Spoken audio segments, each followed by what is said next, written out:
Media জগতের সকল নিত্য নতুন খবরের জন্য আমাদের মিডিয়া রিপোর্ট চ্যানেলটি সাবস্ক্রাইব করুন। বেল আইকনে ক্লিক করতে ভুলবেন না। সাকিব খানের নতুন সিনেমার কাজ আমি নেতা হব শুরু হয়েছে। তিনি কলকাতা থেকে ফেরার পরে শুটিংয়ে অংশ নেওয়ার কথা জানা গেছে। সাকিব নবমের প্রচারণার কাজ শেষ করে দেশে ফিরেছেন গতকাল। তবে একই সাথে মৌসুমী, সানি ও সাকিবের শিডিউলের সমস্যা হচ্ছে বলে জানা যায়।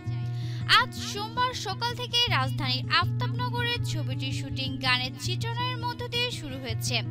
উত্তম আকাশ পরিচালনায় আমি নেতা হব সিনেমা আরও দুই চরিত্র ওমর সানি ও মৌসুমী আজ সোমবার সকাল থেকে শুটিংয়ে অংশ নিয়েছেন। আর সাকিব খানের শুটিংয়ের শিডিউল ছিল সোমবার বিকেলে ও আগামীকালের দৃশ্যায়ন। এ তথ্য সাকিব নিজেই জানান। সাকিব খান বলেন, পরিচালক আমাকে যখনই রাখবেন আমি তখনই উপস্থিত হয়ে যাব। আমি তো শুটিং এর জন্য প্রস্তুত আছি। আজ শুটিং এর অংশ নেওয়ার কথা রয়েছে, তবে শুনলাম আজ মৌসুমী ও সানির শুটিং চলছে। আমার অংশের জন্য অপেক্ষায় আছি। কালকেও আমার শুটিং রয়েছে, শিডিউল দেওয়া রয়েছে। এখানে যখনই আমাকে ডাকবেন পরিচালক আমি তো প্রস্তুত।